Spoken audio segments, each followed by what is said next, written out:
What's up guys, and welcome back to the channel. Today we're going to go over what type of line I like to use, when I like to use it, what poundage, what companies, all that good stuff. I know it's different for everybody, but I'm going to go over some of my personal favorite companies.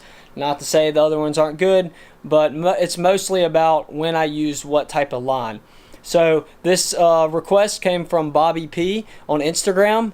He's always commenting and asking, or I ask my Instagram followers to give me video suggestions, and he hit me up. Thought this is one I could knock out, and it would help a lot of people out. So follow me on Instagram. I'll leave my tag right here. Or actually, I'll leave the link below to where you can just directly go over there if you have an Instagram account, or comment below on this video. What type of videos do you want me to make? I love getting suggestions from y'all. I feel like I personally help y'all out when I make a video that somebody asked for, because I'm helping that person out and hopefully it helps you out. But let me shut up and jump to Academy and pick up some line before they close, because I'm running a little low right now. So let's do that. Alright, so we're here. Oh, let's go.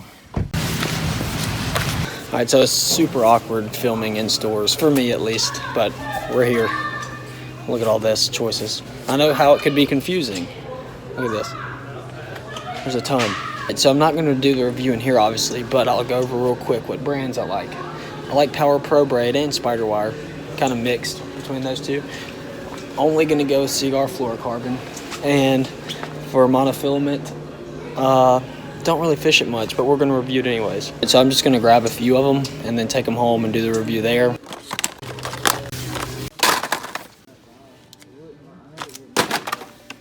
Alright, so I had to get this light, but I got all my stuff. About to leave. Yeah, I got some monofilament, some fluorocarbon, and another thing. Here, I gotta show y'all. Well, you probably saw me pick it up and you're thinking, well, what is that? Right here, carp bait. Another challenge coming. I'm gonna try to catch some grass carp. I always spend way too much money in there. I was hoping to only spend 50 bucks, but that didn't really happen. Okay, so you're probably thinking, what all did you buy in Academy? And we're gonna get into when I would use certain lines and stuff like that, what I already had in my tackle box, all that stuff. So what I just bought, this, because I need to get organized. Right now, all my line kind of sits in here and does that all the time. Good example. Anyways, what else? So I bought some Yozuri hybrid fluorocarbon nylon stuff. Have never fished with this. I just bought it because I wanted to try it, and it was on sale for like $7, $8. Haven't really heard anything about it. It's just kind of those things. I'm gonna try it myself. So some Suffix Pro Max monofilament. So I'm gonna go ahead and say this. I probably haven't thrown monofilament line on my own personal rod and reels in about two years. And here's why. Okay, so I'll make this quick. It stretches a lot. It doesn't really sink. It has its purposes, don't get me wrong. Its purposes to me are just kind of limited, and I will risk throwing braid or fluorocarbon when the only time that I'd really throw this is if you're trying to work like a topwater lure, like with treble hooks. So a walk the dog type lure, because you want a little bit of stretch there because you're using those small treble hooks and you don't want to rip it out of the fish. So in that instance, like spooks, anything topwater treble hooks, even like whopper ploppers, maybe you'd have to have some pretty heavy monofilament, because those are kind of heavy, but that's when it's useful. I bought some. I need to use it more. The other day I hooked into a fish on a topwater spook, and it would have been better to have a little bit of stretch in the line, because usually I'm throwing something like this Power Pro braid, or the Suffix 832 braid. I like these two. I'm not really big into brands. It's really, I'll go in there and just kind of whatever if they have a sale on one, or however I'm feeling that day, I'll be like, I'll try this. I've never really had a type of braid that I did not like. Besides, I bought some actually Yozuri braid one time because it was like a cool color. wasn't that good. But anyways, Power Pro, Suffix, Spider Wire, any of those, you know, I like Braid. I usually throw 30-pound Braid on most everything with a fluorocarbon leader, and we'll get into that later. I kind of went into the main points without kind of finishing the unboxing. So what else did I buy, or unbagging? Some 40-pound gliss. This stuff is called Monotex. I don't really know how to relate it to. It's not Braid. It's not fluorocarbon. It's definitely not monofilament. It's like the best thing I know. They call it Monotex, and unless you've, I think Ardent is like the only company that makes it. Maybe I'm wrong. Let me know. But it's like floss. I wish I could. It's pretty visible. So if you're running it, you're gonna want to run a leader for sure, like a fluorocarbon leader. That's what I do most of the time. But this stuff casts amazing because it is so smooth. It's literally, it feels like floss. That's the best material I know to relate it to. But it's very high maintenance, and what I mean by that is abrasion wise, you gotta watch it. You catch a fish and he ran you around a stump and it kind of rubbed on the stump a little bit. You're not gonna lose the fish. More than likely, it is, to me, more. It's not as abrasion. What am I trying to say? It's better than fluorocarbon and monofilament. It's definitely not as good as Braid when it comes to like how easy it can snap by being hit by something, if that even makes sense. But anyways, this stuff's good. You just have to watch it a little bit. You have to replace it a good bit. It's pretty cheap. This spool is 150 yards for $10. Not that bad. I will play a clip right now of me casting it, and no joke, I know some people said this video is fake, but I cast this stuff 100 yards. I probably, with that same setup, would only got about 80 yards out of Braid, and nowhere close with fluorocarbon. That's just how it is. But anyways, what else did I get? Because this next thing out of the bag, I'm kind of looking forward to. Never really done anything like it. I showed y'all when I was in Academy, but carp bait and hooks. I know these are wacky weedless hooks. I couldn't really find anything. I know like you're supposed to put one of these on and then like use the hook with the string around it. Don't really know how to do that. Not a hardcore carp fisherman. Hopefully this works. If not, if these aren't good hooks for carp fishing, let me know. Let me show y'all those a little better. Let me know if those aren't good hooks for carp. I don't really know. I read somewhere don't use treble hooks because it's bad for them. They will, you know, you might not get the hook out because their mouths are real small and all that good stuff. So I went with these. It's like a little circle hook. Anyways, back to this. I'm all over the place. So what kind of fluorocarbon do I like, and what are its, you know, what are its benefits? Fluorocarbon is a great line to use with stuff like Senkos, weightless Senkos, flukes. I love throwing it with flukes.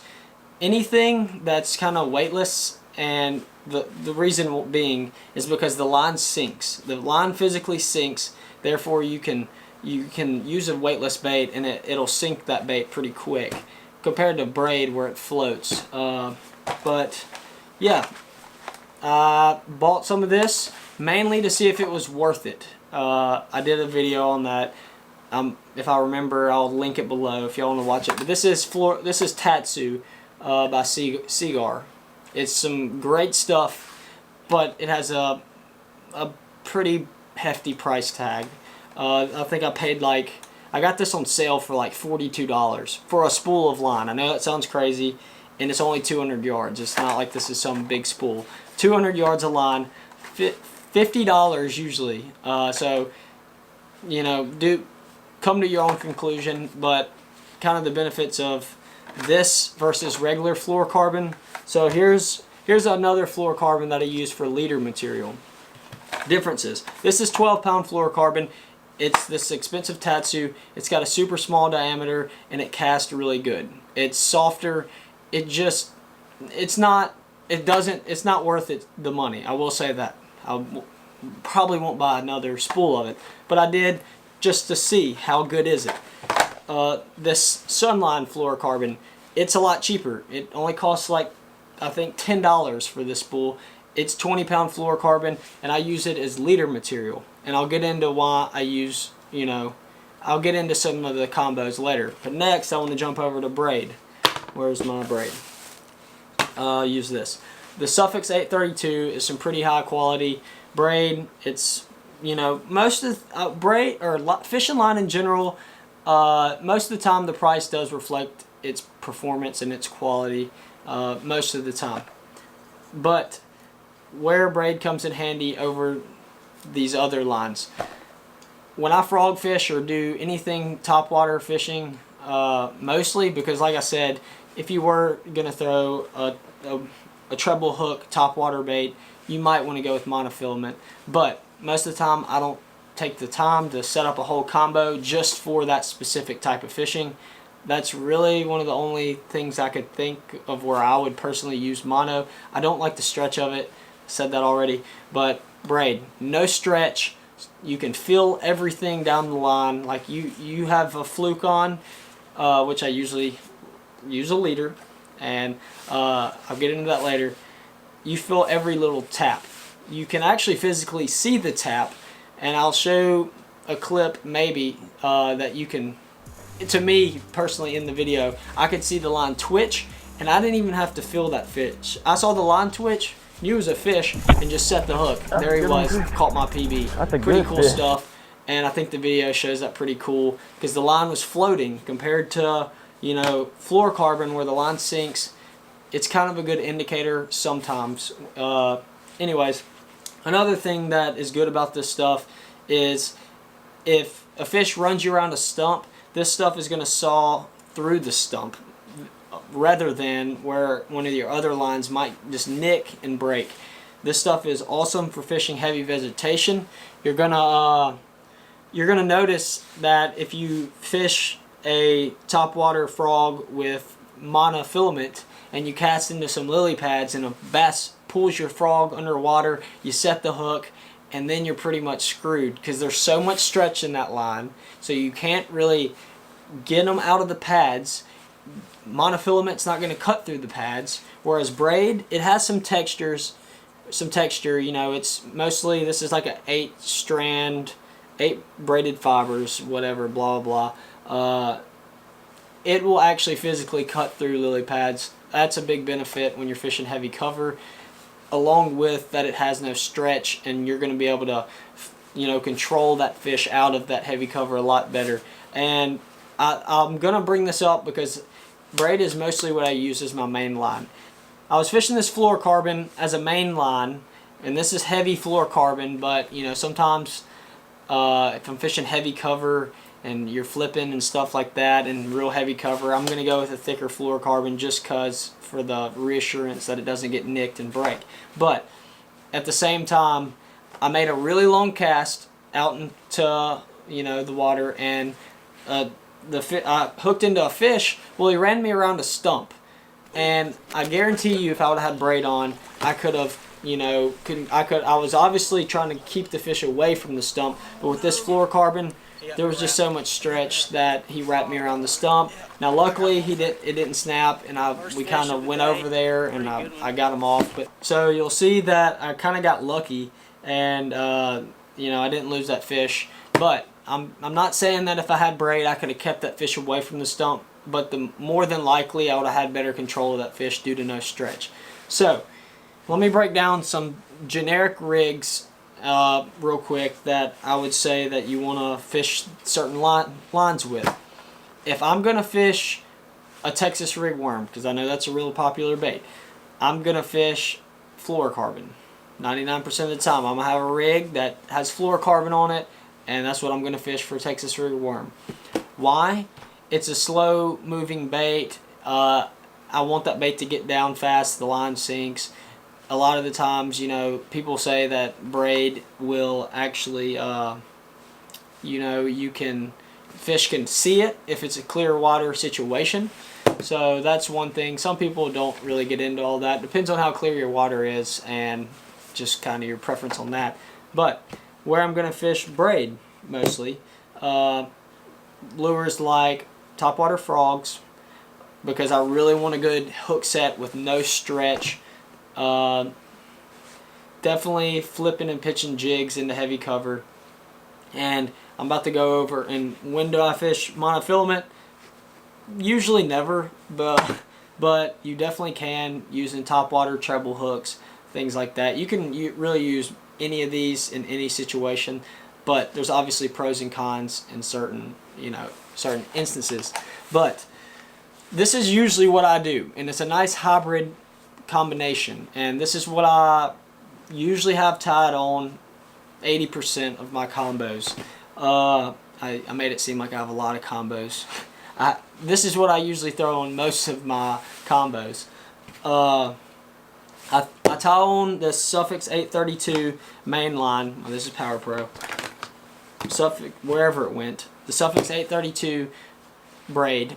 And then I run it as my main line and tie usually this heavy leader material.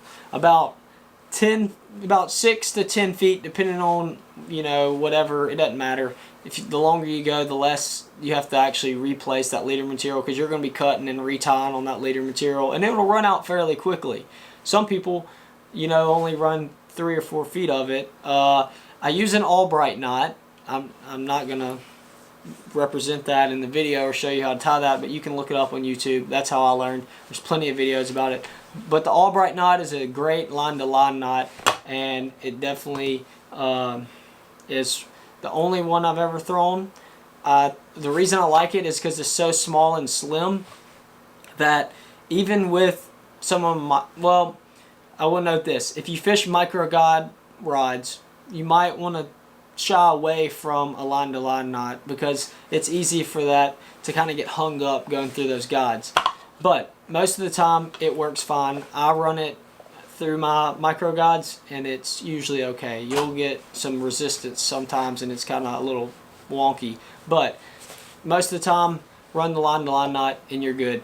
Alright, so other baits that I'm going to throw certain types of lines with. Crankbaits, always fluorocarbon. You can get away with throwing monofilament, but like I said, I usually don't throw it or even have it spooled up. I always throw fluorocarbon with crankbaits. You've probably seen me throw crankbaits with braid, and I have got caught out for it before. It's one of those things where sometimes I'm like, I don't have a fluorocarbon rig with me, and they're hitting a crankbait. I'm not going to take the time to strip all my line off and re-spool, so I'm just going to throw what I got. But if I have the preference, I'm going to pick fluorocarbon for crankbaits. That usually is the case with any diving bait with treble hooks, or any bait with treble hooks besides topwater, because like I said, if you try to use fluorocarbon with a topwater bait, your action is ruined. Even if you're trying to use like a whopper plopper or something that floats, walk the dog lures, anything like that, the line sinks and you don't get the same effect that you would with monofilament or braid if you tend to go that route, which I usually do just because of convenience. Okay, now we're going to get into what knots I tie with certain type of line. This video is getting kind of long, so I'm going to make it quick. With fluorocarbon, I'm always going to tie a polymer knot. Always, always, always. It's just the strongest knot. If you tie an improved clinch knot with fluorocarbon, you take, like, let's say if you have 15-pound fluorocarbon or 12-pound fluorocarbon, you're pretty much going to cut that fluorocarbon, and I even did a test on it because with hanging weights off of it. At the knot, when you tie, you're going to lose like 30 to 40% of the poundage that is listed on the box if you tie the wrong knot. Fluorocarbon is kind of weird with that. You have to tie the right knot, tie a polymer knot. With braid and monofilament, not so much. A lot of people still tie polymer knots. It's a great all-around knot, but I usually just tie an improved clinch knot because it's quick. It's what I've always tied besides with fluorocarbon. But yeah, so I hope this video helped. make sure to leave that comment below on what videos you want to see, even if it's here with an instructional video like today, or if it's some crazy challenge video like catching carp's not a crazy challenge video, but you know, leave suggestions, leave ideas. Tell me what your thoughts are on what I just said. You know, if you disagree or agree with me, tell me your favorite knots, all that good stuff. I know it's been a long video, but thanks for watching, and as always, keep casting.